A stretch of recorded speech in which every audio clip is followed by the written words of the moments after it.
we've been following along. There's some leaks that show that TigerSwan, a private security firm, has been working with public authority officials to sort of police the No DAPL movement. And you helped write that. I don't know if you can talk a little bit about sort of the work you did on that article. Yeah, absolutely. So it's 3 reporters with the Intercept. It's myself, Aline Brown, and Will Parrish.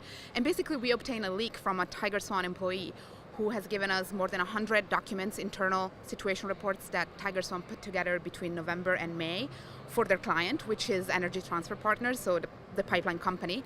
And in addition to that, we also obtained more than 1,000 public records that really corroborate some of the leaked material we have and also show the level of collaboration between private and private security firms and law enforcement. And I think the documents show a lot of things, really. They show this really massive surveillance effort that went on throughout the protest. They show infiltration, they show aerial surveillance, social media monitoring of activist works, and sometimes we get really detailed reports of what's happening inside the camps, which really shows the fact that TigerSwan and other private security firms had a presence in the camps and were there listening and reporting back to their employer. But I actually think that one of the most fascinating things that's revealed in these leaks is really the extent of the collaboration between private security firms and public law enforcement, which is not sanctioned in any contract, right? So the client for TigerSwan was Energy Transfer Partners, a private oil company. But at the same time, TigerSwan was feeding these situation reports to local sheriffs, to state attorneys' investigations, to the FBI. So really, this is something quite revealing and quite troubling, I think, that I'm sure is having an impact in the activist community. I hear people talking about it. It's very disturbing, really. You had TigerSwan building lists of people's names, collect really detailed information about their license plates, numbers, all their activities. Sometimes they were following people across state lines and feeding all this material to law enforcement. And so that's, I think for people, who are in the camps, and I said it to Aline, that these revelations, and sort of people who already knew this was sort of happening, but nobody would believe them, and now they're kind of out there, and they're like, oh, this is what we're talking about, everybody.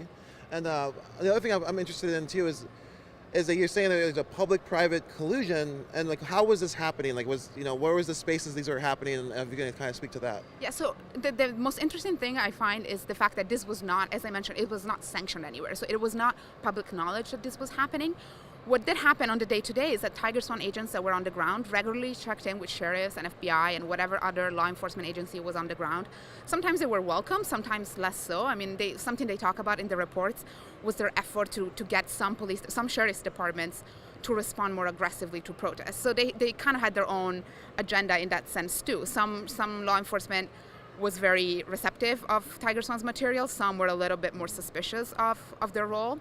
But basically, they had a presence on the ground. They also had a presence in one of these intel centers that law enforcement was running. And already there was a level of collaboration between different agencies. So we had sheriffs, we had state troopers, we had the National Guard, we had the FBI, we had BIA, a number of federal agencies all working together.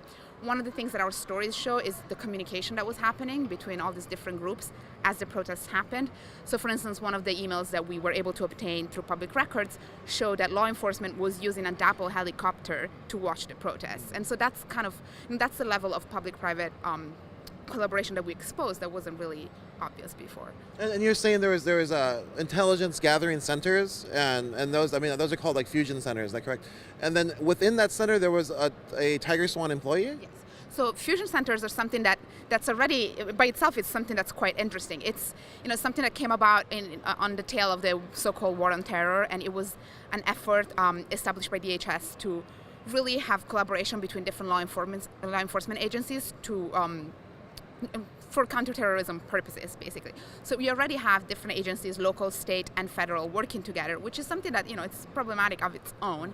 And in addition to that, we had TigerSwan people show up at the actual physical place where this law enforcement coordination was happening. So they had a liaison placed in one of these fusion centers, and we're, again, feeding them information, working with them. And so I think this is something that's not completely unusual.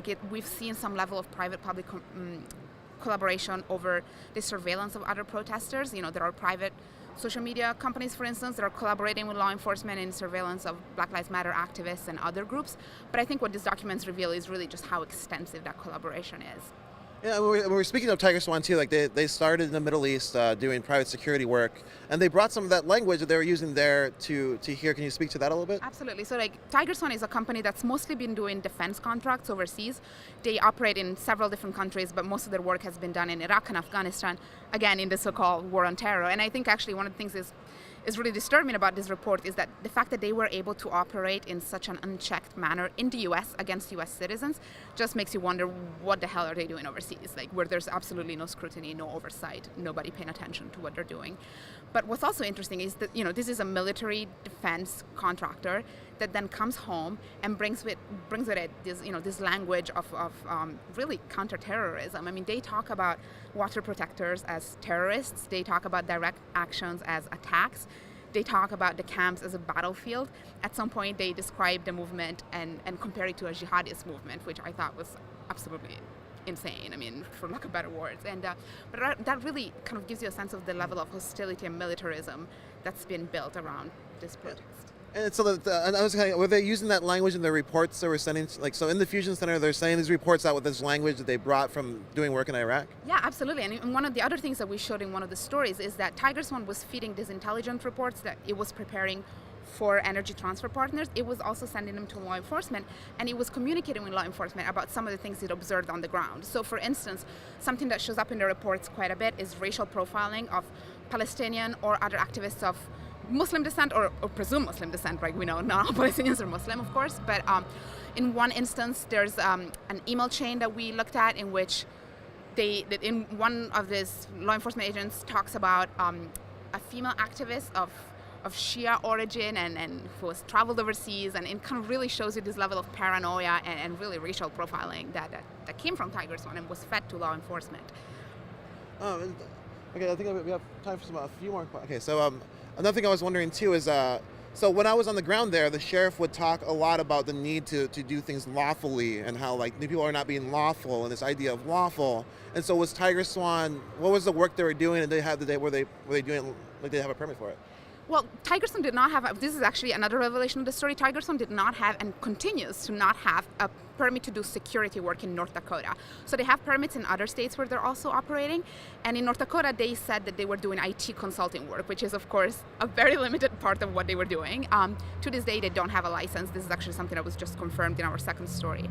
But in terms of the legality of what they were doing, I think that's also a tricky, interesting question because, a lot of people just assume all of this must be illegal. And in fact, because TigerSwan is a private security firm, a lot of it isn't necessarily. I mean, they're doing things that are very unethical and shady, but they're not necessarily breaking any laws. I was just saying, so the fusion centers are within the public domain in theory, and so that means that there's a chance that the public can access their information. But TigerSwan... Absolutely. I mean, the only reason why we were able to report on any of this is because we got a leak showing us these documents. What's interesting is that the stuff we obtained through public records requests corroborates it. So sometimes, we had the privately obtained document from TigerSwan and then a version of that document which was also shared with law enforcement, and because it was shared with law enforcement, it became public record. But I also think that this is another important thing to tease out, really, is that law enforcement has much higher standards when it comes to, well, they should have much higher standards anyway, when it comes to protecting people's privacy, people's right to assemble and protest. And, they have obligations to constitutional rights that private companies don't necessarily have. But because this relationship between TigerSwan and law enforcement was not sanctioned in any contract, it's a lot more difficult to make the case that TigerSwan was working for law enforcement. They weren't officially law enforcement contractors. They didn't have public contracts. And so they were just feeding in, intelligence and other information without necessarily making themselves accountable to the levels of scrutiny that law enforcement has. Yeah, I mean, I think one thing that's quite interesting with this is North Dakota actually has some pretty open public information laws, so you can request a lot of information. Now, as many journalists know, like when you do request information, you'll have to fight them and keep at it and really push to get the information you do have a right to. But in some states, you don't even have that. I mean, really getting any kind of accountability from law enforcement it is a lot harder.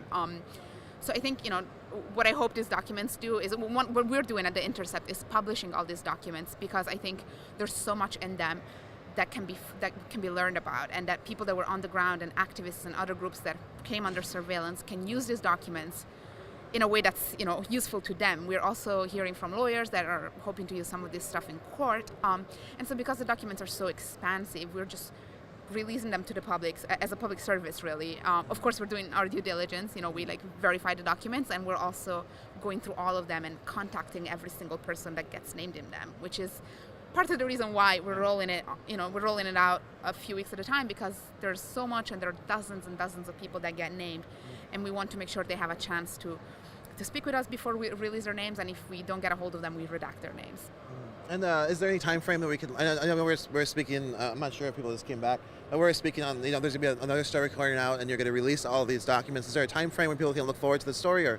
We're hoping to. I'm here now, so I can't quite file yet, but we're hoping to keep up the pace. We realize there's a lot of public interest in these documents. It takes a while. It's a pretty time-consuming process to go through them and redact them. We have documents from TigerSwan all the way through May, so we'll probably release those in the next few weeks. But we're also doing additional reporting on things that we're learning about from the documents. So we're looking at other pipeline fights, for instance, and that's actually one of the stories that you guys might look out for. We're looking at ways these documents can be used in court. As you know, there are 700 plus people that have been arrested in the protests, and so we're looking at those stories as well. Yeah, I was just say, where else is TigerSwan operating within? They're still contracted, right? They're still contracted in North Dakota. As the documents showed, they were actually operating in Iowa as well as in Illinois. I think one thing that actually I find quite interesting, they had a pretty strong presence here in Chicago, where they looked at connections between the No DAPL movement and other activist groups. So by the end of the documents we have, so all the way to May, we really see how TigerSwan is trying to pitch itself to its client as a potential security source on other fights. They follow activists to the climate march in Washington. They talk about other fights that are happening, post DAPL, of course. And then one thing to keep in mind, I think that's important, is that TigerSwan is a for-profit company, and it's very obvious when you read these reports that they were trying to make a case to their client that the situation on the ground was much more dangerous and much more volatile than it actually was, so they could justify their very expensive presence there. Okay. Well, I was just to say that, thanks for speaking with us a lot. I know that for our audience, we spent a lot of time there, and I know it's good to hear it. We're working on a feature-length documentary. We're like, yes, this is what we want to talk about, is the fact that there was this private collusion. There was all this sort of actions to dismantle this movement, and we just want to show what that work was. So I'm thankful that. And I think the fact that they went to these levels of surveillance and security and infiltration, it really shows how scared they were of this movement and how effective the movement was, despite of its losses as well. You don't do this if you don't really fear this level of resistance. And I think if anybody can take any consolation out of these documents, is that resistance was working. Well, thank you for speaking with us, Alice from the Intercept, co-writer, TigerSwan documents. Leaks. Take a look at the stories. Really informative, and I'm looking forward to everything else that's coming out. More coming. All right. Is there any way people can get a hold of you or anything like that you want to share? I'm on Twitter. I can be contacted securely. In fact, I highly recommend that if you have anything to tell us about TigerSwan or your interactions with them, you reach out to us securely. All of that information is on the Intercept site. All right. Wonderful. Thanks for speaking with us. Thank you so much. Yeah. Okay. All right, everybody. This is Lorenzo. We are still at the People's Summit. We're going to be trying to find some interviews about this specific topics and stuff like that, and then just bring them to you live. I know that we haven't been live all day. I've been working on trying to find certain sets of interviews. I don't want to say the names yet in case they fall through, but they're coming, so that's pretty good. Again, unicornriot.ninja, viewer support. Check out our website. Donate if you can. Support our work. We'll be back live in a little bit. Take care.